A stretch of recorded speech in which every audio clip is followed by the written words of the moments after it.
ഇപ്പൊ ഈ രാഗമാണെങ്കിലും മിയാക്കി മൽഹാർ, അത് ബേസ് ചെയ്തിട്ടാണ് റഹ്മാൻ സാർ ആ പാട്ട് ചെയ്തേക്കുന്നത്.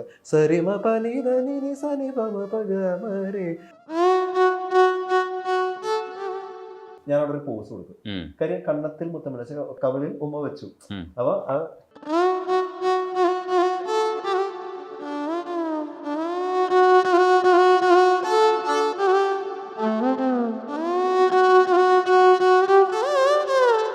നീ മണിമുകിൽ ആടകൾ ആടി ഉലഞ്ഞൊരു മിന്നൽ, മിഴികളിൽ 1000 പരിഭവമൊഴുകിയ മേട തിങ്കൾ ചന്തം, വേളിപ്പൂവിൻ നാണം.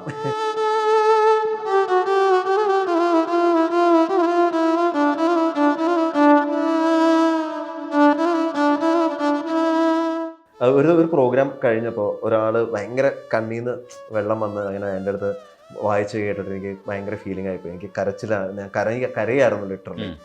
അപ്പോൾ അദ്ദേഹത്തിൻ്റെ ആ ഒരു ഫീലിംഗ് കണ്ടപ്പോൾ എനിക്കിത് ഭയങ്കര വിഷമമായി. അപ്പോൾ ഞാൻ എൻ്റെ അമ്മയുടെ അടുത്ത് വന്നിട്ട് ഞാനിത് ഇങ്ങനെ ഒരു സീരിയസ് ആയിട്ട് പറഞ്ഞപ്പോൾ അമ്മ പറഞ്ഞു, അത് നിന്റെ എല്ലാ പ്രോഗ്രാം കഴിയുമ്പോഴും നീ ഓഡിയൻസിന് നീ ശരിക്കും കാണാത്തോണ്ടാണത്. കാര്യം എല്ലാവരും കരയണ്ടാവും നിന്റെ പരിപാടി കേട്ടല്ലോ എന്ന് ആലോചിച്ചിട്ടാണ്. ശരിക്കും പാരിരുൾ പെയ്യുമേ നാലുകെട്ടിൽ നിന്റെ പാദങ്ങൾ തൊട്ടപ്പോൾ പൗർണമിയായി. അച്ഛാ അത്രയും നശിച്ച ഒരു ഇല്ലത്ത് നിന്റെ പാദങ്ങൾ വന്നപ്പോൾ അത് പൗർണമിയായി. എത്ര മനോഹരമായിട്ടുള്ള അതും ഞാൻ എൻജോയ് ചെയ്യുന്ന പല എല്ലാ ഏരിയ ആണ്. എനിക്ക് നല്ല ലിറ്ററേച്ചർ എങ്ങനെയാണെങ്കിലും ഞാനത് എപ്പോഴും എൻജോയ് ചെയ്യാറുണ്ട്.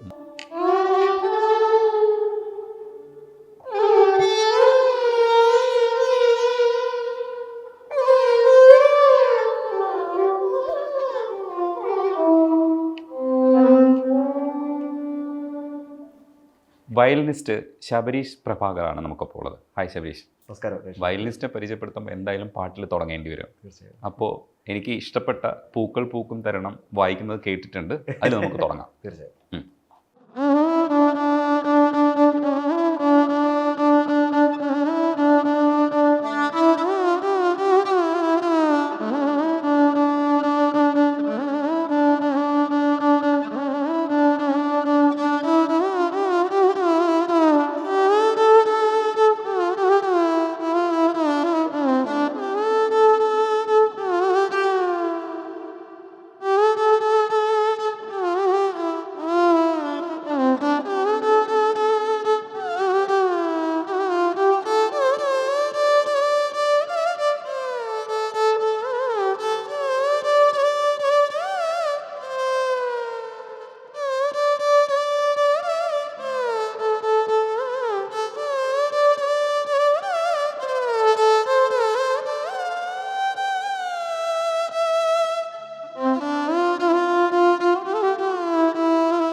ഈ താനനോം തനന എത്ര കേട്ടാലും മതിയാവില്ല. നമ്മളിങ്ങനെ ആവർത്തിച്ച് ലൂപ്പ് അടിച്ച് കേട്ടോണ്ടിരിക്കുന്നത് ജി പ്രകാശ് സാറിന്റെ ഭയങ്കര രസമായിട്ടൊരു കമ്പോസിംഗ്. അതെ, ശരിക്കും അത് ഭയങ്കര, ഞാനിപ്പോ ലിറിക്സിനെ പറ്റി പറഞ്ഞോണ്ട ശരിക്കും ആ ഒരു രണ്ട് കൾച്ചറൽ ആൾക്കാരുടെ തമ്മിലുള്ള ആ ഒരു പ്രണയവും ആ പൂക്കൾ പൂക്കും തരുണം ആ ഒരു മൊമെന്റ് ആണല്ലോ. ആ മനസ്സിൽ ഇപ്പൊ എന്താ പറയാ, പൂക്കള് വിടരുന്നത് എപ്പോഴാന്ന് നമുക്കറിയില്ല.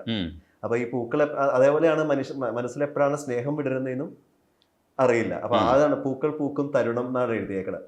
ശരിക്കും നമുക്ക് ആ മൊമെന്റിൽ ആ നല്ല സംഗീതവും നമുക്ക് മനസ്സിൽ നിന്ന് എപ്പോഴാണ് വിടുന്നതെന്ന് നമുക്ക് പറയാൻ പറ്റില്ല.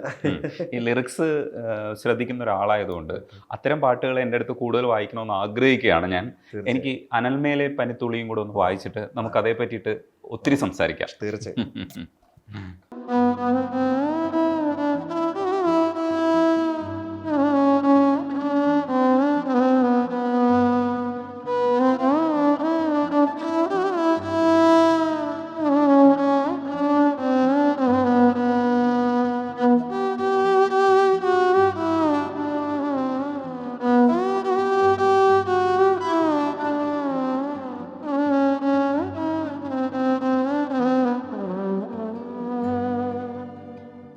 ഇതിലൊരു ഭയങ്കര രസകരമായ ഒരു വരിയുണ്ട്. ഉയരിട്ടുമേ ഉടലിൻ തിരെ അത് താനിനി നിലാവിൻ കരെ കരെ. ശരിക്കും ആ പടം കണ്ടിട്ടുണ്ടല്ലോ. ആ പടത്തിനകത്ത് അയാൾ ഒരു ബ്രേക്കപ്പ് സ്റ്റേജിൽ നിൽക്കുകയാണ്, ശരിക്കും ബ്രോക്കൺ ആയി നിൽക്കുകയാണ്. ആ സമയത്ത് ഇനി മറ്റൊരു വഴിയില്ല എന്ന് നിൽക്കുമ്പോഴാണ് ഈ പെണ്ണിനെ കാണുന്നത്. അപ്പോൾ ആ പെണ്ണിനെ കുറിച്ച് പറയുമ്പോഴൊക്കെ അതിനകത്ത് ഇനിയിപ്പോൾ ഇവളുമായിട്ടുള്ളൊരു ബന്ധവും അതും ഉടലിൻ തിരെ അത് താനിനി നിലാവിൻ കരേ എന്ന് പറയുമ്പോൾ ആ ബന്ധവും പിന്നെ അവരുടെ ഫസ്റ്റ് സമാഗമവും അതിനുശേഷമുള്ള കല്യാണവും ഒക്കെയാണ് മൈന്യൂട്ട് ഡീറ്റെയിൽസ് സാർ കൊണ്ടുവന്നു. പടത്തിന്റെ പേര് വാരണമായിരം, തിരുപ്പാവൈ എഴുതിയ 1000 ആനയെ പോലെ ഉദിച്ച് എന്റെ അടുത്ത് വരണം എന്നുള്ളതാണ്. അപ്പൊ അങ്ങനെയാണല്ലോ അച്ഛനും മകനും തമ്മിലുള്ള ഒരു ബന്ധവും അതില് അവര് സിമ്രൻ ലാസ്റ്റ് പറയുന്നത്. ഈ വാരണമായിരം എന്ന് പറഞ്ഞാൽ 1000 ആനയെ പോലെ വരുന്ന പ്രൗഢിയാനെ വരണം എന്നുള്ള ഒരു ഇതാണ് ആണ്ടാളന്റെ ഇതാണ്. ശരി, തിരുപ്പാവയിൽ വരുന്ന ഒരു വാക്കാണ്. മിഡീവൽ തമിഴ് ലിറ്ററേച്ചർ ശരിക്കും ആ ഒരു ആ പാട്ടുകളിലും എല്ലാത്തിനും നന്നായിട്ട് വന്നിട്ടുണ്ടെന്നുള്ളതാണ്. ശബരീഷ് ലിറിക്സ് ശ്രദ്ധിക്കുന്നതുകൊണ്ടാണ് ഞാൻ ഇത്തരം ചോദ്യങ്ങൾ ചോദിക്കുന്നത്. എന്ന് വെച്ചാൽ ഈ ഗൗതം മേനോൻ ഭയങ്കര ഡീറ്റെയിൽസ് കൊണ്ടുവരുന്നതാണ്. അവരുടെ പാട്ടുകളെല്ലാം, പടങ്ങളുടെ പേരുകളെല്ലാം മറ്റേ എല്ലാം അങ്ങനെയാണല്ലോ. പച്ചക്കിളി, മുത്തുച്ചരം, അങ്ങനെ എല്ലാ പടങ്ങളും എന്താ പറയാ, ഇപ്പൊ ശരിക്കും മറ്റേ ലാസ്റ്റ് ഇറങ്ങിയ ചിമ്പുവിന്റെ പടങ്ങളും എല്ലാം എന്തായിരുന്നു, വെന്ത് തനിന്തത് കാട്, എല്ലാ പടങ്ങളും ശരിക്കും ഒരു മിഡീവൽ ലിറ്ററേച്ചർ. ഇപ്പൊ ഭാരതിയാറിന്റെ മീറ്റർ നമ്മൾ പറയാറുണ്ട്. ശരിക്കും ഇപ്പൊ ചിന്നം ചിരിക്കിളിയെ കണ്ണമ്മ, സെൽവ കളഞ്ചിയമ്മ നമ്മൾ പറയാറുണ്ട്. ശരിക്കും അതൊരു മിഡീവൽ ലിറ്ററേച്ചർ ആണ്. ആ ഒരു മീറ്റർ ആണെങ്കിലും കാര്യങ്ങളെല്ലാം അങ്ങനെ ഒരു മീറ്ററിലാണ്. ശരിക്കും എനിക്കവിടെ മണിരത്നം സാറിനും ഗൗതം വാസുദേവനും പുള്ളിവർക്ക് രണ്ടുപേർക്കും ഇത് രണ്ടും നന്നായിട്ട് അവർ ആ മിഡീവൽ ലിറ്ററേച്ചർ നന്നായിട്ട് ശ്രദ്ധിക്കണം. ഇപ്പൊ കണ്ടത്തിൽ മുത്തമിട്ടാൽ, കാട്ടുവെളിയുടെ, അങ്ങനെ എല്ലാ പടങ്ങളും നമ്മൾ എടുത്തു നോക്കി കഴിഞ്ഞാൽ പുള്ളിയുടെ ഒരു മീറ്ററും എല്ലാം എനിക്ക് അങ്ങനെ തോന്നാറുണ്ട്. അപ്പൊ അവർ രണ്ടുപേരുടെയാണ് എനിക്ക് ഭയങ്കര ഇഷ്ടം. ഈ പാട്ടിൽ പറഞ്ഞപ്പോ അങ്ങനെ ഇതാണ് ശരിക്കും ഈ ആണ്ടാളിന്റെ ഒരു ഇതാണ് ഈ ഒരു അർത്ഥം വരുന്നത്. ശരിക്കും ആണ്ടാള് കൃഷ്ണനെ അത്രയും പ്രേമിച്ച അല്ലെങ്കിൽ ആരാധിച്ച ഭക്തിയുടെ ഏറ്റവും അങ്ങേയറ്റത്തെ ഇതാണല്ലോ പ്രണയം. നമ്മൾ അങ്ങനെയാണല്ലോ ശരിക്കും രാധാകൃഷ്ണൻ, ആണ്ടാള് അങ്ങനെയൊക്കെ പറയുന്ന ഒരു ഇതാണ്. തീർച്ചയായിട്ടും കന്നത്തിൽ മുത്തമിട്ടാലില് ആ വരികളൊന്ന് വായിച്ചിട്ട് നോക്ക്.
നമുക്കിത് കേട്ടിരുന്നാൽ മതി. ശബരീഷ് അനുഭവിക്കുന്ന സ്ട്രെയിൻ ഞങ്ങൾക്കില്ല. എനിക്ക് സ്ട്രെയിനൊക്കെ എനിക്ക് ഇഷ്ടമാണ് ആക്ച്വലി. എന്ന് വെച്ചാൽ കുഞ്ഞിലെ മുതലാണെങ്കിലും എനിക്കത് വായിക്കാനും അങ്ങനെ മനസ്സിലാക്കാനും അർത്ഥങ്ങളെ പറ്റി മനസ്സിലാക്കാനും പാട്ടിനെ പറ്റി മനസ്സിലാക്കി. ഇപ്പൊ ഈ രാഗമാണെങ്കിലും മിയാക്കി മൽഹാർ അത് ബേസ് ചെയ്തിട്ടാണ് റഹ്മാൻ സാർ ആ പാട്ട് ചെയ്തേക്കുന്നത്. അപ്പൊ നമ്മൾ ശരിക്കും പറഞ്ഞാൽ കുഞ്ഞിലെ അപ്പൊ ആദ്യം ഈ രാഗം നമ്മൾ പഠിച്ചിട്ടുണ്ടാവില്ല. പിന്നെ അപ്പോൾ നമ്മൾ ഈ പാട്ടിനെ പറ്റി കൂടുതൽ പഠിക്കുമ്പോൾ നമ്മൾ അത്രയും നമ്മൾ ഒരു സിനിമ പാട്ടിനെ പറ്റിയാണെങ്കിലും നമ്മൾ ഒരുപാട് അതിനെപ്പറ്റി നമ്മൾ ഡീറ്റെയിൽ പഠിക്കുകയാണ്. അപ്പൊ അദ്ദേഹം ചെയ്ത മിയാക്കി മഹാദിന്റെ ലാസ്റ്റ് ഒരു ശ്രീവേദം ചെയ്ത് ഈ രാഗം മാറ്റി, ഇതൊക്കെ നമുക്ക് ഡീറ്റെയിലും കുറെ സിനിമ പാട്ടുകളിൽ നമുക്ക് പഠിക്കാൻ പറ്റും. നോർമൽ ഒരു ഇതിനെക്കാട്ടിൽ നമുക്ക് കുറെ കാര്യങ്ങൾ നമുക്ക് മനസ്സിലാക്കാൻ പറ്റും. ഒരു വയലിനിസ്റ്റ് അങ്ങനെ ഒബ്സർവ് ചെയ്യേണ്ടതില്ല എന്ന് ശബരീഷ് തന്നെ പറയാറുണ്ട്. പക്ഷെ എന്താ ഈ കൗതുകം? ഒബ്സർവ് ചെയ്യേണ്ടതില്ല എന്നല്ല, പക്ഷെ ഒബ്സർവ് ഞാൻ അത്രയും ബിക്കോസ് നമുക്കിത് ബോധിപ്പിക്കാം. ഏറ്റവും വലിയ ഒരു ഇൻസ്ട്രുമെന്റിന്റെ ഡ്രോബാക്ക് അല്ല, ഇൻസ്ട്രുമെന്റിൽ പറ്റാത്തൊരു കാര്യം ലിറിക്സ് ഇല്ല. നമ്മൾ ആദ്യം തന്നെ നമ്മൾ ഈ ലിറിക്സിനെ പറ്റി തന്നെയാണ് സംസാരിച്ചത്. അപ്പൊ ശരിക്കും പറഞ്ഞാൽ ആ ഒരു ലിറ്ററേച്ചറിൽ ഒരു ലിറ്ററേച്ചർ എന്നുള്ളൊരു വലിയ ഭാഗം നമുക്ക് വയലിനില് അല്ലെങ്കിൽ നമുക്ക് ഇൻസ്ട്രുമെന്റലുകളിൽ നമുക്ക് കൺവേ ചെയ്യാൻ പറ്റില്ല. ഇപ്പൊ ഞാനിപ്പോ അത് നേരത്തെ പറഞ്ഞു, ഇപ്പൊ ഭാരതിയാറിന്റെ ഇപ്പൊ ചിന്നം ചിരിക്കിളയില് മൂന്നാമത്തെ തിലങ്ക് എന്നുള്ള രാഗത്തിലുള്ള ഒരു രാഗമാല, ഇത് രാഗമാലികയാണല്ലോ. അപ്പൊ അതില് ഈ കണ്ണത്തിൽ മുത്തമിട്ടാണ്, അതാണല്ലോ നമ്മളിപ്പോ സംസാരം. അതില് ഭാരതിയാർ യൂസ് ചെയ്യുന്നുണ്ട്, കണ്ണത്തിൽ മുത്തമിട്ടാൽ കണ്ണമ്മ അങ്ങനെയാണ് പാടുന്നത്. അപ്പൊ ഞാൻ വയലും വായിക്കുമ്പോ നോർമലി ഈ ഞാൻ അവിടെ ഒരു പോസ് കൊടുക്കും. കാര്യം കണ്ണത്തിൽ മുത്തം വിളിച്ച് നമ്മുടെ കവിളിൽ ഉമ്മ വെച്ചു. അപ്പൊ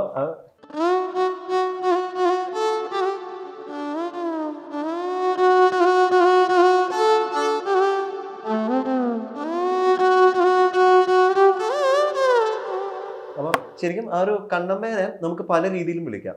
ഇപ്പൊ കണ്ണമ്മ അങ്ങനെ വിളിച്ചു നമ്മള്. അപ്പൊ ഫോർ എക്സാമ്പിൾ ഇപ്പൊ നമ്മൾ സംസാരിക്കുമ്പോ ആദ്യം നമ്മൾ സ്നേഹത്തോടെ ചിലപ്പോൾ നമ്മുടെ ഭാര്യനെ വിളിക്കും, കണ്ണമ്മ എന്ന് വിളിക്കും. ഭാര്യ കേൾക്കാണ്ടായ ഒന്നും കൂടെ ശക്തിയിൽ വിളിക്കും, കണ്ണമ്മ എന്ന് വിളിക്കും. നമ്മള് ഒട്ടും കേൾക്കാണ്ടായി കഴിഞ്ഞാൽ കുറച്ചും കൂടെ ഉറക്കെ നമ്മൾ വിളിക്കും. അപ്പൊ ഇത് വയലിൽ നമുക്ക് ഈസി ആയിട്ട് കൺവേ ചെയ്യാം. അപ്പൊ ഈ കണ്ണമ്മ മാത്രം ഞാൻ വെറുതെ വായിക്കാം.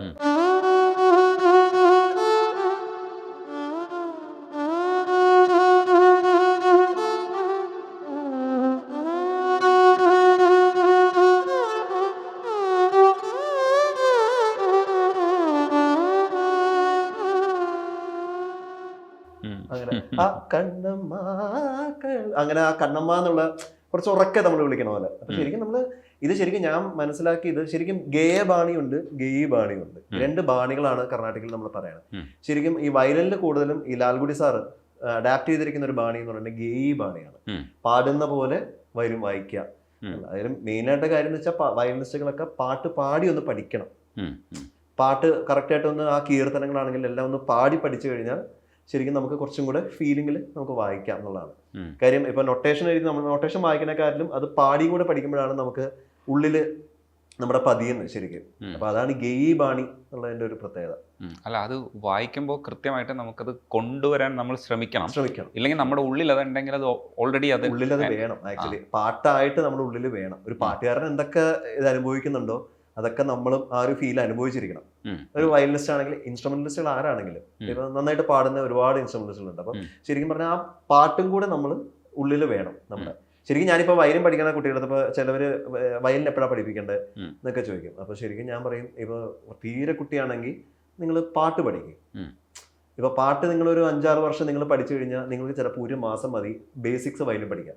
കാര്യം ഓൾറെഡി പാട്ടെല്ലാം നമ്മുടെ ഉള്ളിലുണ്ട്. നമ്മൾ പുതിയതായിട്ട് ഒന്നും ഇൻസ്റ്റാൾ ചെയ്യേണ്ട കാര്യമില്ല. അപ്പോൾ അത് കഴിഞ്ഞിട്ട് നമ്മൾ വയലിൻ നമ്മൾ പെട്ടെന്ന് പഠിക്കാൻ പോയാൽ പെട്ടെന്ന് നമുക്ക് ഇതെല്ലാം പിക്ക് ചെയ്യും. ബിക്കോസ് ഈ ബേസിക് ആണല്ലോ എല്ലാം നമ്മൾ വായിക്കുന്നത്. അത് കഴിഞ്ഞ് നമുക്ക് പാട്ടും കൂടെ അറിയുമ്പോൾ നമ്മൾ പെട്ടെന്ന് അഡ്വാൻസ് ചെയ്ത് പോകും. അപ്പൊ ശരിക്കും പറഞ്ഞാൽ ഒരു പാട്ട് പഠിക്കലാണ് ഇതിൽ ഏറ്റവും വലിയൊരു കാര്യം. പാട്ട് മനസ്സിലാക്കണം ശരിക്കും. അത് അങ്ങനെ മനസ്സിലാക്കി തന്നെ നമുക്ക് പോവാം. അതിനു വേണ്ടിയിട്ട് നീ മണിമുകിൽ ആടകൾ ആടി ഉലഞ്ഞൊരു മിന്നൽ മിഴികളിൽ 1000 പരിഭവം ഒഴുകിയ മേട തിങ്കൾ ചന്തം വേളിപ്പൂവിൻ നാണം. അത് ഭയങ്കര രസമുള്ള സാധനമാണ്. കൈതപ്പുറം ഇതേപോലുള്ള സാധനങ്ങൾ ഭയങ്കര ഭംഗിയായിട്ട് എഴുതുന്ന ഒരാളാണ്. ഏറ്റവും വലിയ എനിക്കിഷ്ടം എനിക്കൊരു ഗിരീഷേണൻ തന്നെ ഒരു പരിപാടിക്ക് പറഞ്ഞ ഗിരീഷേണന് നഷ്ടപ്പെട്ട വെച്ചാൽ ഒരു എഴുതാൻ പറ്റാത്തതിന് പോയൊരു പാട്ട് കൈതപ്പുറം സാർ എഴുതി. ശരിക്കും നമ്മുടെ ഒരു ക്രിയേഷൻ മറ്റൊരാൾ ഞാൻ എഴുതേണ്ടതായിരുന്നു. പക്ഷെ ഞാൻ എഴുതുന്നതിനെക്കാട്ടിലും ഭംഗിയായി വേറൊരാൾ എഴുതിന്ന് തുറന്ന് സംഭവിച്ച പാട്ടാണ് പ്രണയമണി തൂവൽ പുഴയും പവിഴമഴ. കാര്യം അരികിൽ ഇരിക്കുമ്പോൾ പനിനീർ മഴ, അകലത്ത് നിന്നാൽ കണ്ണീർ മഴ. ശരിക്കും അതൊക്കെ അങ്ങനെയുള്ള വരികളൊക്കെ കൈതപ്പുറം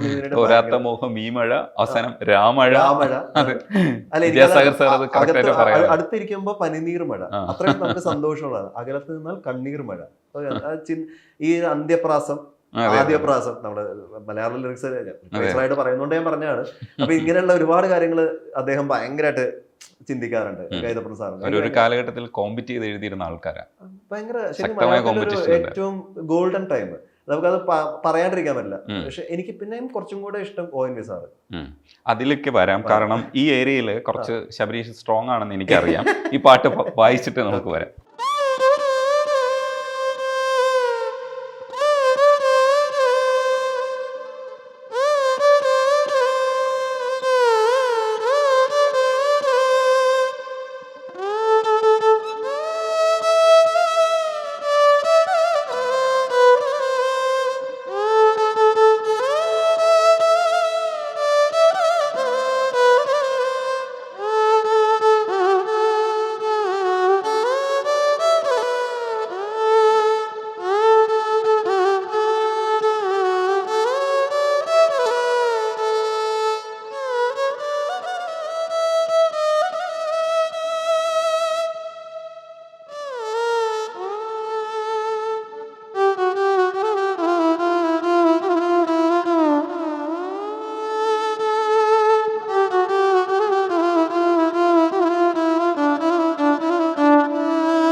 വാവ്, പൊളി, കിടിലൻ സാധനം. ഇത് ഉള്ളിൽ ഇങ്ങനെ ലിറിക്സ് എല്ലാ സമയവും പൊക്കോണ്ടിരിക്കും. എല്ലാം ഒന്നും പറ്റില്ല. ഇപ്പൊ രഞ്ജിത പറയുമ്പോഴാണ് ഇത് ഓർക്കുന്നത്. പക്ഷെ നമുക്ക് ലിറിക്സ് കേൾക്കുന്ന വെച്ചാൽ ഇപ്പൊ എനിക്ക് ഇങ്ങനെ പെട്ടെന്ന് പറയാൻ പറഞ്ഞാൽ ചിലപ്പോൾ ലിറിക്സ് കിട്ടിയെന്ന് വരില്ല. പക്ഷെ വായിക്കുമ്പോൾ കുറെയൊക്കെ നമ്മുടെ മനസ്സിൽ. പക്ഷെ ശബരീഷ് വായിക്കുന്ന സമയത്ത് ഈ മിന്നലഴകെ ഒന്ന് നില്ല് എന്നുള്ളത് എന്റെ ഉള്ളിൽ അത് തന്നെ വരുന്നുണ്ടായിരുന്നു. അതെന്റെ ഉള്ളിലുണ്ട്. സനി സനി സദാനി അങ്ങനെ പാടിയാലും ചിലപ്പോ ഫീല് കിട്ടണമെന്നില്ല. സനി സനി സനി ഇതാണ് എന്റെ സ്വരം. പക്ഷെ മിന്നലഴകേ ആ വിളിക്കുന്ന ഒരു ഫീൽ ഉണ്ടല്ലോ. ഒന്ന് നില്ല്. ഇപ്പൊ ഒന്ന് നില്ല് നമുക്ക് പല രീതിയിലും പറയാം. ഒന്ന് നില്ല് കാര്യമില്ല, ഒന്ന് നില്ല് ആ പറയുന്നതിന്റെ ഒരു ഭംഗിയുണ്ടല്ലോ.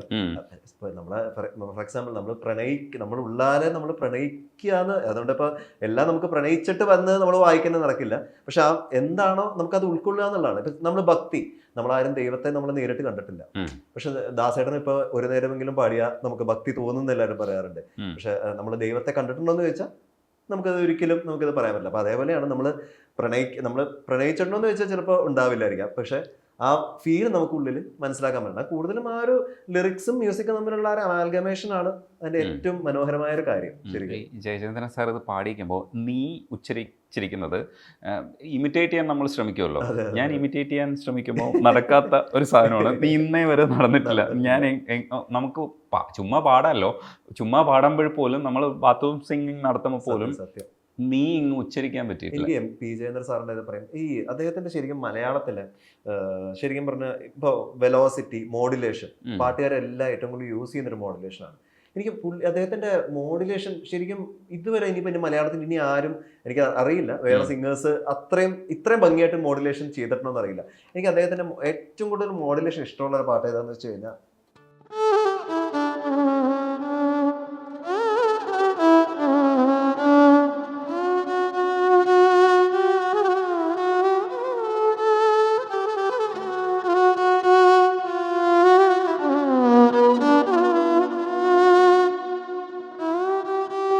ശരിക്കും ഓരോ വാക്കും ഭയങ്കര. അപ്പൊ നിന്നിയാലും അപ്പൊ ഇത് നമുക്ക് എങ്ങനെ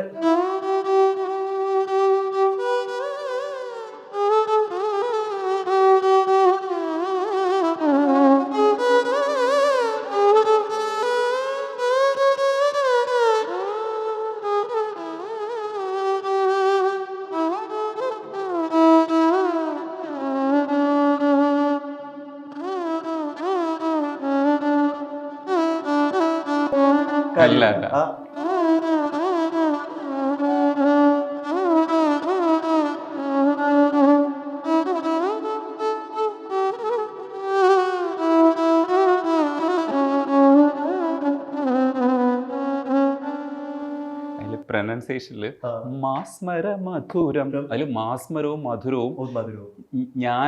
നമ്മൾക്ക് മലയാള ഭാഷ പഠിക്കുന്ന ആൾക്കാരാണല്ലോ, പക്ഷെ മാസ്മര മധുരം ഇങ്ങനെയാണ് പറയുന്നത്. ഭയങ്കര മോഡുലേഷൻ. അസാധ്യ സാധനമാണ്. ഇൻസ്ട്രുമെന്റിസ്റ്റുകൾക്കും അത് പഠിക്കാനുണ്ട്. ഇപ്പൊ ഈ സാധനം നമുക്ക് ഇതേ കാര്യം തന്നെ ആ ഫീൽ ഇല്ല. അത്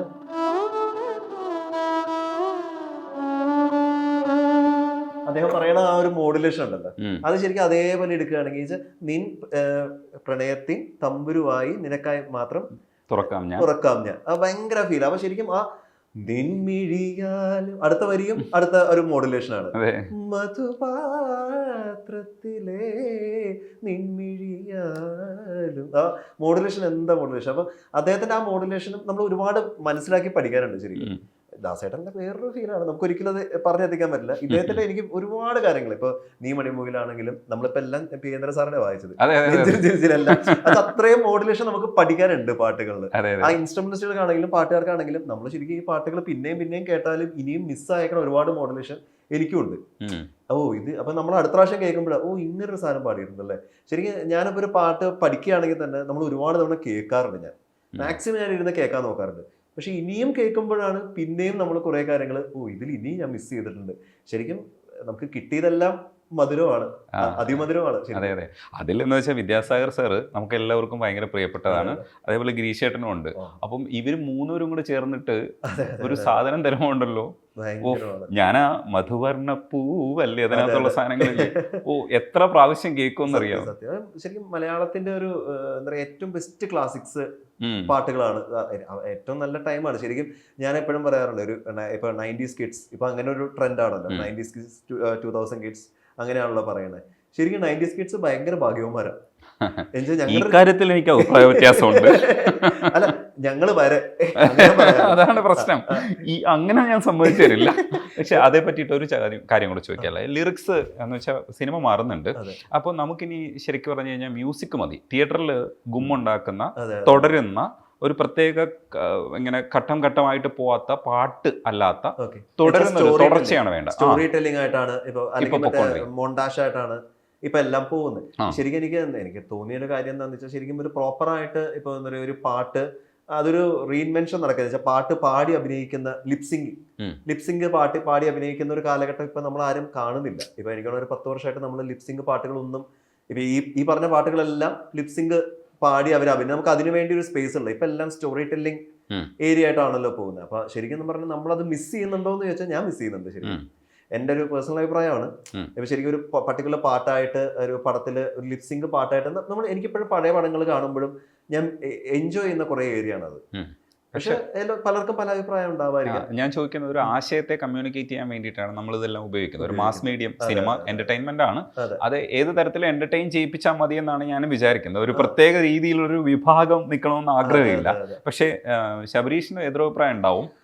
എതിരഭിപ്രായം അല്ല. ഇപ്പൊ ചില സ്റ്റോറി ടെല്ലിംഗ് പാട്ടുകളും മൊണ്ടാഷും എനിക്ക് അതും ഞാൻ എൻജോയ് ചെയ്യാറുണ്ട്. അപ്പൊ സിനിമയോട് ചേർന്ന് പോണ്. പക്ഷെ ഒരു പ്രോപ്പർ ലിപ്സിംഗ് നമ്മൾ മിസ് ചെയ്യുന്നുണ്ടോ എന്ന് ചോദിച്ചാൽ ഞാൻ മിസ് ചെയ്യുന്നുണ്ട്. അത് എന്റെ ഒരു അഭിപ്രായമാണ്. കാര്യം നമ്മളിപ്പോ പറഞ്ഞ പഴയ പാട്ട് ഇപ്പൊ എല്ലാവരും പറയും പഴയ പാട്ടുകളിൽ ഭയങ്കര ഭംഗിയാണ്, ആ പാട്ടുകൾ ഏറ്റവും ഇതാണ്, ഈ ഒരു കാലഘട്ടത്തിലെ പാട്ടുകൾ നമുക്ക് ഇപ്പൊ കിട്ടുന്നില്ല എന്നൊക്കെ പറയും. പക്ഷെ നമ്മൾ അങ്ങനത്തെ കാര്യങ്ങൾ ഇപ്പൊ റീഇൻവെന്റ് ചെയ്ത് കിട്ടാൻ നമ്മൾ ശ്രമിക്കുന്നില്ല ആരും. ഒരു ഫിലിം മേക്കേഴ്സ് ആണെങ്കിലും കമ്പോസേഴ്സ്, ബിക്കോസ് കമ്പോസേഴ്സിന്റെ അടുത്ത് വരുന്നതല്ലേ അവർക്ക് ചെയ്യാൻ പറ്റുള്ളൂ. ഇപ്പൊ മ്യൂസിക് ഡയറക്ടേഴ്സിന്റെ അടുത്ത് അവർ പറയണം നമുക്ക് ഇത് ഇങ്ങനെ ഒരു മൊണ്ടാഷ് കട്ടാണ്, ഇത് ഇങ്ങനെ ആയിരിക്കും അവരുടെ അടുത്തും പോകണ്ടാവുക. അവർ പ്രോപ്പർ ഇരുന്ന് ഒരാള് നായികയോട് പാടുന്ന നേരത്തെ നമ്മൾ ഇന്റർവ്യൂ തുടങ്ങുന്നതിന് മുമ്പ് പറഞ്ഞു ശരിക്കും പ്രണയം ഇപ്പൊ കുറച്ചും കൂടി റിയലിസ്റ്റിക് ആണല്ലോ എല്ലാ കാര്യങ്ങളും. ശരിക്കും നമ്മൾ എല്ലാവരും ഏറ്റവും കൂടുതൽ ഇഷ്ടപ്പെടുന്നതും പ്രണയമായിരിക്കാം, അല്ലെങ്കിൽ പ്രണയ ഗാനങ്ങളായിരിക്കാം, റൊമാൻറ്റിക് സോങ്സ് എന്നൊക്കെ നമ്മളൊരു വിഭാഗം പറയുന്നുണ്ട്. ശരിക്കും നമ്മുടെ ജീവിതത്തിൽ രേഷണ പറഞ്ഞതാണ്, ജീവിതത്തിൽ നമ്മൾ അത് എടുക്കുന്നുണ്ടോ എന്ന് ചോദിച്ചാൽ നമ്മൾ എടുക്കുന്നില്ല. അങ്ങനെ ഒരു അപ്പൊ എല്ലാവരും പറയും പിന്നെ നീ ഭയങ്കര ഇപ്പൊ ഞാനിങ്ങനെ പറയുമ്പോൾ എല്ലാവരും പറയും നീ ഭയങ്കര ഫാന്റസി ലോകത്താണ് എന്ന് പറയും. പക്ഷെ നമുക്ക് എല്ലാവർക്കും ഇഷ്ടമുള്ള ഒരു ഏരിയ ആണ്. ഇപ്പൊ നല്ല കവിതകൾ, പ്രണയ കവിതകളുണ്ട്. അപ്പൊ അങ്ങനെയുള്ള എല്ലാ കാര്യങ്ങളും നമ്മൾ എൻജോയ് ചെയ്യുന്നുണ്ട്. ഇതെല്ലാം നമ്മൾ എന്റർടൈൻമെന്റ് എന്ന രീതിയിൽ കേൾക്കാനോ വായിക്കാനോ പാട്ടായിട്ട് കേൾക്കാനോ കവിതയായിട്ട് വായിക്കാനോ നമുക്ക് ഇഷ്ടമായിരിക്കാം. പക്ഷെ നമ്മൾ ഒരു റിയലിസ്റ്റിക് ലൈഫിൽ വരുമ്പോൾ നമ്മൾ ആരും അങ്ങനെ പാടി നടക്കുന്നില്ലല്ലോ. നമ്മുടെ കാമുകിയോട് ഇപ്പോഴും, അല്ലെങ്കിൽ ഇപ്പൊ നമുക്കൊരു അഫയർ ഉണ്ടെങ്കിൽ അവരുടെ അടുത്ത് നമ്മൾ ഫുൾ ടൈം ഒരു പാട്ട് പാടി ലിപ്സിംഗ് പാടി നമ്മൾ നടക്കുന്നില്ല ശരിക്കും. അപ്പൊ അത് പക്ഷെ എനിക്ക് ഭയങ്കര ഇഷ്ടമുള്ള ഒരു ഏരിയ ആണ്. അതിപ്പോ എന്റെ ഫാന്റസി ആയിരിക്കാം, എന്റെ മാത്രം അഭിപ്രായമായിരിക്കാം. നമ്മൾ ഒടുവിൽ വായിച്ച വിദ്യാസാഗർ സാറിന്റെയാണ്. സാറിന്റെ ഒരു പാട്ടും കൂടെ മലരെയും കൂടെ വായിച്ചിട്ട് നമുക്ക് ഏറ്റവും വളരെ ബ്യൂട്ടിഫുൾ. അതാണ് നമ്മളെല്ലാം പൂക്കളെ പറ്റിയാണല്ലോ പറഞ്ഞത്. ശരിക്കും അത് വളരെ ബ്യൂട്ടിഫുൾ ആയിട്ട് അതാണ് പറഞ്ഞത്. നമ്മൾ ഇതെല്ലാം നമ്മൾ ഇഷ്ടപ്പെടുന്നുണ്ട്. പക്ഷെ നമ്മൾ റിയൽ ലൈഫിൽ നമ്മൾ പറയുമ്പോൾ നമ്മൾ അത് എടുക്കണ്ടോ എന്ന് സംശയമാണ്. ശരിക്കും പറഞ്ഞാൽ അതൊരു SPB സാറ് നമുക്ക് പറഞ്ഞറിയിക്കാൻ പറ്റാത്തൊരു ഇതാണ്. ശരിക്കും ആ പാട്ട് ജാനകിയമ്മ ആദ്യം വന്ന് പാടിയിട്ട് പോയിട്ട് അത് കേട്ടിട്ട് അദ്ദേഹത്തിന് അത് എത്ര മനോഹരമായിട്ട് പാടണമെന്ന് ആഗ്രഹിച്ചൊരു പാട്ട്. അപ്പൊ ശരിക്കും നമ്മൾ അങ്ങനത്തെ കുറെ കാര്യങ്ങൾ ഇപ്പൊ മ്യൂസിക് ഇൻഡസ്ട്രിയിൽ നമ്മൾ പലതും നടക്കുന്നുണ്ടോ എന്ന് വെച്ചില്ല. നമ്മൾ അങ്ങനെ ഒരു പാട്ട് എനിക്ക് നന്നായിട്ട് പാടണം, നമുക്കിത് പാടിയ അങ്ങനെയൊക്കെ കുറെ കാര്യങ്ങൾ, അതേപോലെ ഇരുന്ന് വർക്ക് ചെയ്യുന്ന കുറെ കാര്യങ്ങൾ നമ്മൾ ഇരുന്ന് നമ്മൾ ഡെവലപ്പ് ചെയ്ത് ഈ ഒരു പാട്ടിൽ തന്നെ ആ ബേസ് ഗിറ്റാർ അത് ഭയങ്കര ഇൻകോപ്പ്. ശരിക്കും ഞാൻ നമ്മുടെ ബേസ് ഗിറ്റാർ വായിക്കുമ്പോൾ ഞാൻ പറയാറുണ്ട് ശരിക്കും പറഞ്ഞാൽ ഇപ്പൊ മലരെ അങ്ങനെ ബേസ് ഗിറ്റാർ ഉണ്ട്. ശരിക്കും we are in romance with bass guitar, അല്ലെങ്കിൽ ആ ഒരു ഇൻസ്ട്രുമെന്റ് ആയിട്ട് നമ്മൾ റൊമാൻസ് ചെയ്യാന്നുള്ള. അപ്പൊ വിദ്യാസാഗർ സാറിന്റെ എന്തൊരു ബ്രില്യന്റ് ആയ ഒരു ചിന്താഗതി. ശരിക്കും ആ ഒരു പാട്ടിന്റെ ഭംഗി എന്ന് പറഞ്ഞാൽ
അതിലും താഴെ വായിക്കാൻ പറ്റുമോ? ഏതാ? മലരെ ഇല്ല, അത് നോക്കിയിട്ടില്ലല്ലോ. ഇല്ല, ഇത് പറ്റില്ല string ഇല്ല. മാക്സിമം. അത്രേ ഉള്ളൂ. ഓ. ഈ പരീക്ഷണങ്ങളൊക്കെ നടത്തുമ്പോൾ ഉള്ളിലൊരു എന്റർടൈൻമെന്റ് ഉണ്ടാവുമല്ലോ. നമുക്ക് ഭയങ്കര ഒരു ഇത് നമ്മൾ ചിലപ്പോൾ ഹാപ്പി മൂഡിലുള്ള ചില പാട്ടുകളൊക്കെ നമ്മൾ സാഡായിട്ട് വായിക്കാൻ ശ്രമിക്കും. അല്ല, എൻ്റെ അമ്മ ഒരു ദിവസം പറയാറുണ്ട്, ഒരു പ്രോഗ്രാം കഴിഞ്ഞപ്പോൾ ഒരാൾ ഭയങ്കര കണ്ണീന്ന് വെള്ളം വന്ന് അങ്ങനെ എൻ്റെ അടുത്ത് വായിച്ച് കേട്ടിട്ട് എനിക്ക് ഭയങ്കര ഫീലിംഗ് ആയിപ്പോയി. എനിക്ക് ഞാൻ കരയായിരുന്നു ലിറ്ററലി. അപ്പോൾ അദ്ദേഹത്തിൻ്റെ ആ ഒരു ഫീലിംഗ് കണ്ടപ്പോൾ എനിക്കിത് ഭയങ്കര വിഷമമായി. അപ്പോൾ ഞാൻ എൻ്റെ അമ്മയുടെ അടുത്ത് വന്നിട്ട് ഞാനിത് തമാശയല്ല, ഞാനിങ്ങനെ ഒരു സീരിയസ് ആയിട്ട് പറഞ്ഞപ്പോൾ അമ്മ പറഞ്ഞു, അത് നിന്റെ എല്ലാ പ്രോഗ്രാം കഴിയുമ്പോഴും നീ ഓഡിയൻസിനെ നീ ശരിക്കും കാണാത്തോണ്ടാണത്. കാര്യം എല്ലാവരും കരയുണ്ടാവും നിന്റെ പരിപാടി കേട്ടല്ലോ എന്ന് ആലോചിച്ചിട്ട്. അപ്പോൾ അമ്മ അങ്ങനെ തമാശയ്ക്ക് പറയാറുണ്ട്. പക്ഷെ നമ്മുടെ ഫീലിംഗ് ആണ്. ഇപ്പം വയലിൻ എന്ന് പറയുന്ന ഒരു ഇൻസ്ട്രുമെന്റ് പൊതുവേ ഒരു ഫീലിംഗ് ആയിട്ട്, അല്ലെങ്കിൽ ചിലവർ പാത്തോസിന് യൂസ് ചെയ്യുന്നതാണെന്ന് പറയാറുണ്ട്. വയലിൻ എപ്പോഴും പാത്തോസ്. പക്ഷെ ഈ സാഡായിട്ടുള്ള പാട്ട് എനിക്ക് മറന്നിട്ടും എന്തിനും അങ്ങനെ ഫീൽ ചെയ്യാറുണ്ട്. മറന്നിട്ടും എന്തിനും എന്നുള്ള പാട്ട് ശരിക്കും അത് ഭയങ്കര ഹാപ്പി ആയിട്ടുള്ളൊരു പാട്ടാണെങ്കിലും എനിക്ക് എവിടേക്കോ അതിൻ്റെ ഒരു നൊമ്പരം. ഇപ്പൊ ശരിക്കും 2 സ്കെയിൽസ് ആണ് നമ്മളെല്ലാവരും നമ്മുടെ മ്യൂസിക്കിൽ നമ്മൾ നമ്മളെല്ലാം വിദ്യാസാറിന്റെ പറയുന്നത് കാര്യം. അപ്പോൾ ഈ മറന്നിട്ടും എന്തിനും അങ്ങനെ ഒരു നൊമ്പരം എനിക്ക് എപ്പോഴും ഫീൽ ചെയ്യാറുണ്ട്. ആ ലിറിക്സ് വൈസ് ആണെങ്കിലും എന്തോ നമ്മൾ എക്സ്പ്ലോർ ചെയ്യാത്ത ഒരു ഫീലിംഗ്, അതിലെവിടെയോ ഒരു വിരഹം ഉണ്ടോയെന്ന് വെച്ചാൽ ഉണ്ടോയെന്ന് എനിക്ക് ഫീൽ ചെയ്യാറുണ്ട് ആ പാട്ട്. കാര്യം നമ്മുടെ 2 സ്കെയിലാണ് മ്യൂസിക്കിൽ നമ്മൾ പറയുന്ന, മേജർ സ്കെയില്, മൈനർ സ്കെയില്, പിന്നെ ക്രോമാറ്റിക്, പെൻഡാടോണിക്, അങ്ങനെയൊക്കെ നമ്മൾ പറയാറുണ്ട്, തിയററ്റിക്കലി പറയാറുണ്ട്. പക്ഷെ നമ്മൾ മെയിൻലി യൂസ് ചെയ്യുന്നത് മേജർ സ്കെയിൽ എപ്പോഴും സന്തോഷമായിട്ടും മൈനർ സ്കെയിൽ എപ്പോഴും ദുഃഖമായിട്ടുമാണ്. അതായത് ഫോർ എക്സാമ്പിൾ ഇപ്പൊ നമുക്ക് വ്യത്യാസം പറഞ്ഞു, ഇപ്പൊ മേജർ സ്കെയില്, അപ്പൊ ഇത് നമുക്ക് ഭയങ്കര ഹാപ്പി തരുന്ന അല്ലെങ്കിൽ സന്തോഷം തരുന്ന ഒരു സ്കെയിലായിട്ടാണ് പൊതുവെ പറയാറ്. മൈനർ എന്ന് പറയുമ്പോൾ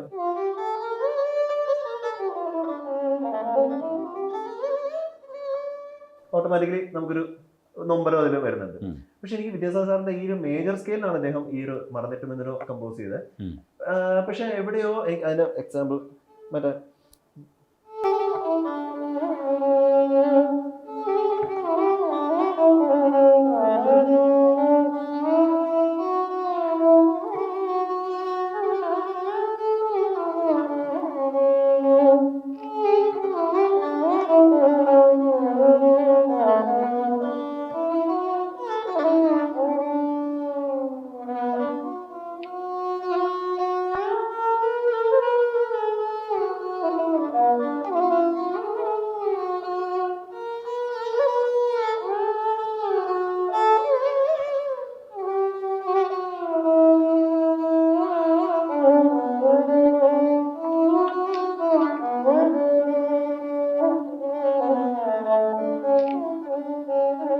അവിടെ നമ്മൾ ഹാപ്പി ആയി. പക്ഷെ ആ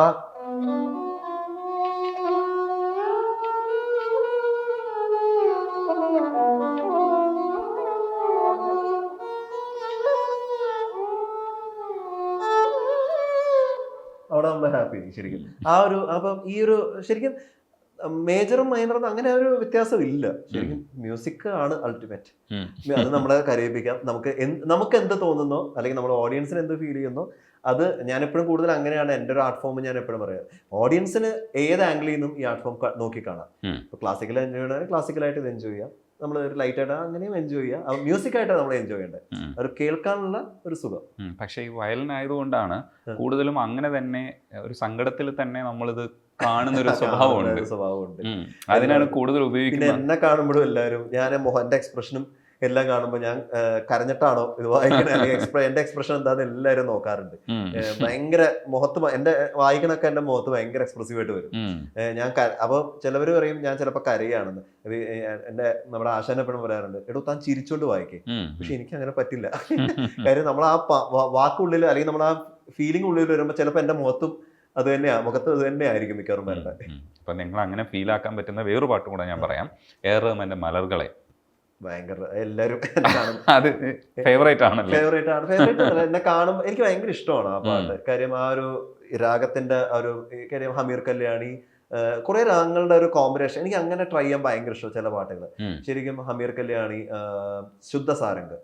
ശുദ്ധസാരംഗിൽ നമുക്ക് ഒരുപാട്, ഇപ്പൊ വിദ്യാസാഗർ സാറിന്റെ പാട്ടുണ്ട്, എല്ലാവരും സാറിന്റെ. അപ്പൊ ഇങ്ങനത്തെ കുറെ രാഗങ്ങളുടെ ഒരു മിക്സ് ആണ് ശരിക്കും നമ്മൾ ഈ പറഞ്ഞ മലർകളി എന്നുള്ള പാട്ട്. ആ ഒരു ഏറ്റവും ബ്യൂട്ടിഫുൾ ആയിട്ടുള്ള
ഇതൊരിക്കലും മരിക്കില്ല ഈ പാട്ട്, ഇങ്ങനെ തന്നെ നിൽക്കും. ബിക്കോസ് അത്രയും മ്യൂസിക്കലിയും അത് അത്ര റിച്ച് ആണ് ശരിക്കും. ശരിക്കും നമ്മൾ ആ മ്യൂസിക്കലി അത്രയും നന്നായിട്ടാണ് അത്, അത്രയും റിച്ച്നെസ് ആയിട്ടാണ് ശരിക്കും. അതാണ് ഞാൻ പറയാറ് 90s കിഡ്സ് ഞങ്ങൾ കുറെ ഭാഗ്യവാന്മാരാണെന്ന് ഞാൻ പറയുന്നതിന്റെ ഒരു കാര്യം. ഇല്ല, റഹ്മാൻ ഇപ്പോഴും ചെയ്തുകൊണ്ടിരിക്കില്ലേ, ഇപ്പൊ പെരിയോനെ ചെയ്തില്ലേ, അല്ല എല്ലാം ചെയ്തുകൊണ്ടിരിക്കുക, തുടർച്ചയാണ്. അതെ അതെ. പക്ഷെ എനിക്ക് കൂടുതലും അവരുടെ ആ ഒരു കാലഘട്ടത്തെ പാട്ടുകളുടെ ആ ഒരു റീഇൻവെന്റിങ് ഓഫ് കർണാട്ടിക് മ്യൂസിക്, എനിക്കൊരു ഭയങ്കര ഒരു, because Carnatic and as well as western, ഇതിന്റെ രണ്ടിന്റെയും ഒരു അത് ബ്യൂട്ടിഫുൾ ഒരു അമാൽഗമേഷൻ ആണ് അന്നത്തെ കാലത്ത് അവർ കൂടുതലും ട്രൈ ചെയ്തിരിക്കുന്നത്. ശരിക്കും എനിക്ക് തോന്നുന്നത് അതിനുശേഷം വന്ന ഞങ്ങൾ എല്ലാവർക്കും ഒരു മാതൃക, ശരിക്കും നമ്മൾ ഒരു ലീഡറായിട്ട് നിന്ന് നമ്മളെ മുന്നോട്ട് നയിച്ച ഒരു എല്ലാ കാര്യങ്ങളും, ടെക്നോളജി കാര്യത്തിലാണെങ്കിലും ഈ ഒരു മ്യൂസിക്കിന്റെ കാര്യത്തിലാണെങ്കിലും, ഈ ഒരു ഞാൻ ഈ പറഞ്ഞ ഇപ്പൊ നമുക്കിത് ഡീറ്റെയിൽ ആയിട്ട് ഒരു രാഗത്തിനെ പറ്റിയെങ്കിലും പറയാൻ പറ്റുന്നുണ്ട്. ഇപ്പൊ ഈ പറഞ്ഞ പാട്ടുകളെല്ലാം രാഗവും അതിന്റെ ലിറിക്സും മലറുകളെ നമുക്ക് ഇപ്പൊ ചില പാട്ടുകൾ ഇപ്പൊ ഞാൻ പലതും മിസ് ചെയ്യുന്നുണ്ട്. ഈ ഒരു രാഗത്തിനെ പറ്റി നമുക്കൊരു ഒരു വിഷയത്തെ എടുത്ത് ചർച്ച ചെയ്യാൻ പറ്റുന്നുണ്ട്, പഠിക്കാനുണ്ട്. നമുക്ക് ഒരുപാട് പേരെ നമുക്കിത് പറഞ്ഞു കൊടുക്കാം. ഇപ്പൊ ഞാൻ പറഞ്ഞില്ല, ഇപ്പൊ ഹമീർ കല്യാണി, ശുദ്ധസാരംഗ്, ഈ രണ്ട് രാഗത്തിന്റെ ഒരു എല്ലാ പാട്ടും ഇങ്ങനെ രാഗത്തിൽ വേണമെന്നോ കർണാട്ടിക്കിൽ തന്നെ ആവണമെന്നോ എനിക്ക് യാതൊരു അഭിപ്രായമോ നിർബന്ധമോ ഒന്നും ഇല്ല എനിക്ക്. ബിക്കോസ് അതല്ലാത്ത പാട്ടുകളും ഒരുപാട് നല്ല പാട്ടുകളില്ലേ നമുക്കൊരു രാഗത്തിൽ പറയാൻ പറ്റാത്ത. പക്ഷെ ബ്യൂട്ടിഫുൾ ആ ഒരു ഇൻകോർപ്പറേഷൻ ഓഫ് ആ മെലഡിയും കൂടി ആകുമ്പോൾ നമുക്ക് ഭയങ്കര ഒരു രസകരമായ ഒരു കാര്യമാണ്. നമുക്ക് പഠിക്കാനോ പറഞ്ഞു കൊടുക്കാനോ നമുക്ക് ഒരു വിഷയത്തെ പറ്റി ഒരുപാട് സംസാരിക്കാം. എനിക്ക് അതില്ലാത്തൊരു പാട്ട് ഞാൻ പറഞ്ഞുതരാം. ഇപ്പോൾ വൈരമുത്ത് സാറിന്റെ ലിറിക്കലി നമ്മൾ പറയുകയാണെങ്കിൽ ശരിക്കും അൻപേ അൻപേ കൊല്ലാതെ എന്നുള്ള പാട്ടാണ്. അൻപേ ഒന്നിടം മില്ലിടെ പാത്തേ അടടാ ബ്രഹ്മൻ കഞ്ചനടി സട്രി നിലവേ തല ചുറ്റി പോണേ ആഹാ അവനെ വള്ളനടിയുന്നു, അങ്ങനെ പറഞ്ഞു. ശരിക്കും ആ കാര്യം ഇപ്പൊ ഐശ്വര്യയുടെ ഭംഗിനെ പറ്റിയാണ് ശരിക്കും പറഞ്ഞത്. അപ്പൊ നമ്മള് ശരിക്കും ഇച്ചിരി എറോട്ടിക് ആയിട്ട് നമുക്ക് പറയേണ്ട ഒരു കാര്യമാണ് ശരിക്കും. ഇപ്പൊ ഐശ്വര്യയുടെ ആ ഒരു ഉടൽ അഴകിനെ പറ്റി അപ്പൊ വയറിന്റെ ഏരിയയിൽ കാണുമ്പോൾ ഞാൻ വിചാരിച്ചു ബ്രഹ്മാവ് ഭയങ്കര ഒരു പിശുക്കനാണെന്ന്. ഇത്രയും ഞാൻ തലപൊക്കി നോക്കിയപ്പോൾ എനിക്ക് മനസ്സിലായി ഈ ഭൂമിയിൽ ഇത്ര ധാരാളിയായിട്ടുള്ള വേറെ വ്യക്തി ഇല്ലാന്ന്, ബ്രഹ്മാവ് അല്ലാണ്ട്.